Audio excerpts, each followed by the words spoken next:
stories, you can't help but laugh. I mean, he's funny. And he's got great stories. It also helps he's a thespian too. So I mean, he brings some color to the stories. Right.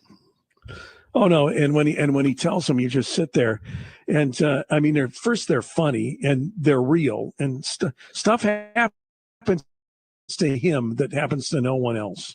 But they're funny and they're real, and that's why I enjoy it so much. When I could listen to the guy talk for an entire hour, just talking about what happened and often that week. We do. Yeah, we do. Oftentimes we do. You know what else too with him? Like when he says, like, "Well, this only happens to me," but like Brian was saying, you know, when he blew his tire a couple weeks ago, going to the gym with Brian in the car in the parking lot, cutting through to the gym.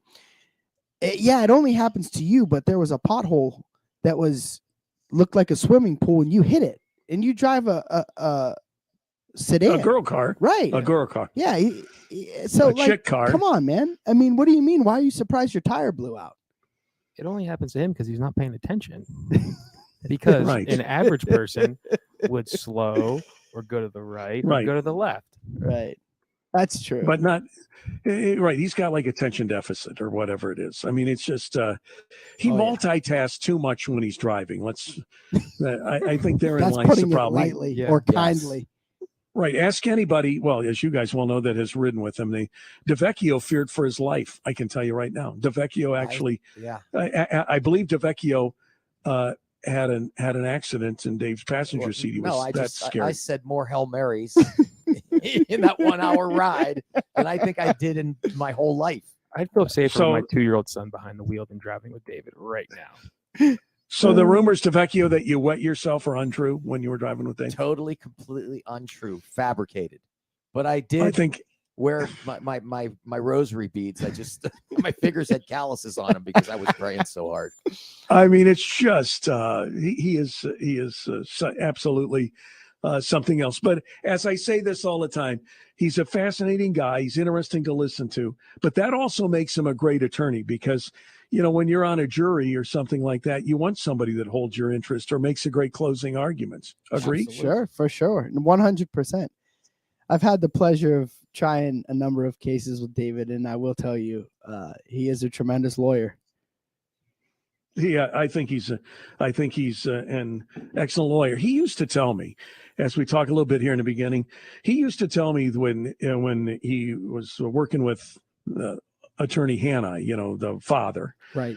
That he would say, "You want to know the most amazing thing was, he wrote down everything the person was saying on the stand." And Dave says his penmanship was just impeccable. Yeah. And he wrote it all down, word for word. And when the judge would say to the court reporter, "Could you read that back?" Attorney Hanna could read it back quicker than the court reporter, word for word, because he wrote everything down. Yes. You know, and that's kind of like how it was. And one of Dave's, I don't want to say mentor, but he learned a lot from working with Hanna, who was considered a great lawyer in our community. Oh yeah, for sure. Beatrice always talks about that, and I think that's a very accurate statement. I'm certain that Attorney Hanna was a mentor to David because he tried a whole lot of cases with him, and I know that David learned a lot. His style, I think, in some ways mimics Hanna's from what I've heard. You know, I've never seen Attorney Hanna try a case, but I've seen David try numerous cases. So. Yeah, but I mean, it's and Dave once told me when Hanna paid him a compliment, it was like, you know, wow, that it's basically saying to him, you know, you're a good lawyer and all that kind of stuff, and sure. it meant the world to him and that kind of stuff.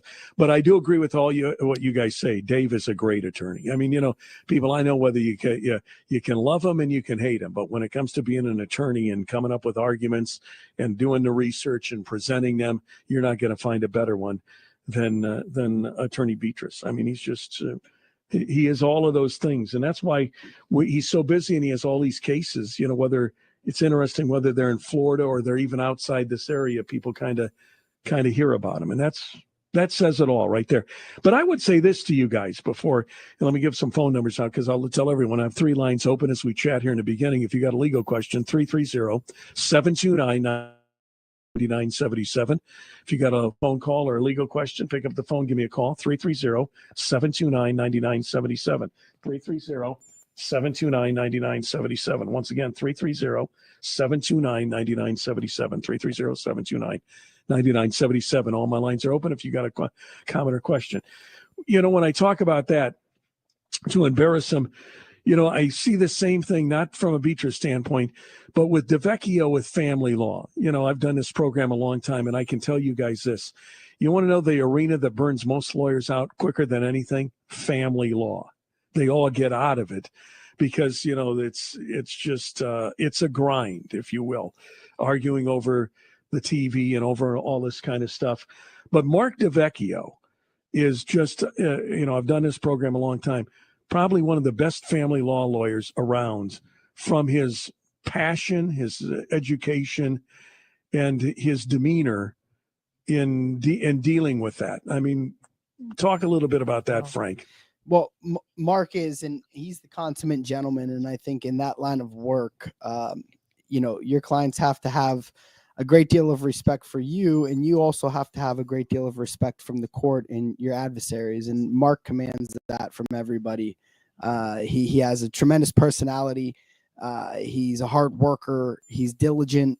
So everything you need in a great lawyer, he has. And first and foremost, in domestic relations especially, I think you need compassion and patience, and he has both of those. And that's not for everybody. Every field of law in different practices, that's unique to domestic relations, family law, and Mark checks every one of those boxes. So there's no secret and there's no surprise that after all these years, Mark has had the success he's had because of those attributes. And again, anybody who knows Mark loves Mark. You're never going to hear anybody say a bad word about him. Thanks, no, Frank. but he's so good at it. And I would sit here, interviewing Mark over the years, and I always come to a conclusion. I said, sometime, somewhere, I would love personally to see Mark DeVecchio become a judge, because I just think Mark has all of the knowledge, all the experience, all of the background.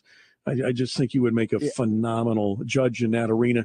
Just as, when I would talk to Dave about being a judge, and Dave has no desire whatsoever to be a judge at all. You know what I mean? Bored. Yeah. And plus, he can't sit still for that long. Can you imagine him sitting through a trial? Can you imagine him in a robe? Oh, my Lord. He wouldn't wear yeah, but I could see DeVecchio in that. I could, and as you guys, and I say this to both of you, I mean, I can see your, your developments. Is that fair to say? I mean, when you guys started to where you are now, I mean, I've been here a long time, and I've watched your development, and it's just absolutely phenomenal. But in both cases, for you, Frank, and for you as well, Jim. Thanks, this firm is in great hands. The future of this firm is so bright with guys like Attorney Cassis and Attorney Melfi. It's going to be really exciting to see what they do down the road with this firm. Right. I mean, because they're good lawyers now. Can you imagine, when they become senior lawyers, it's just going to be incredible. I mean, I sit back and I look at all of this and I just take it in and say, to a certain extent, you're kind of lucky to have it in this community, of this caliber. And now also with locations in Florida, I just think it's really something. All right, so let me take a call or two. You're on the air with our attorneys tonight. Hello there. Thank you for calling. Hello, how are you guys doing? Good. Your question, please, for our guys. I have a TOD on my house in my son's name. If something happens to me before the house is paid off, how does that work? Does he just have to pay off the rest of the mortgage because I have him under the TOD? Well, the bank is going to want security. Obviously, he would need a certified copy of your death certificate, and it would transfer.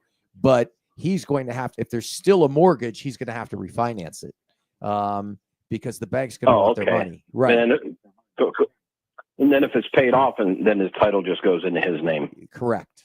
Exactly. Okay. Here's an idea, caller, if you're worried about it, and I don't know how much you owe. Perhaps not much at all. All right. Okay. Then you can pay it off. Yeah, I was going to say, if it's a lot, you could get a term insurance policy to cover it so that, it is a big burden on him. Yeah, I'm hoping nothing happens to me, obviously, but I just want to make sure that he didn't have with a TOD. You don't have to go through probate, right? Yeah. Right. No. Right. But that is very good. You know what though? When you say you hope nothing happens to you, caller, I do detect a little sound in your voice that's very troubling to me. So who knows? You know. None of us know, Ron. That's why getting an insurance policy is a great idea. I'm just teasing with the caller, you know that. I want the caller to think he's on death's doorstep because he said, I don't think anything's going to happen. My goal here is to make him hang up the phone and go, God, I should get to the doctor first thing in the morning. Oh, no. I love you, Ron. That wouldn't happen. All right. Thank you, my friends. Appreciate it. Yeah, bye. You're on the air with our attorneys.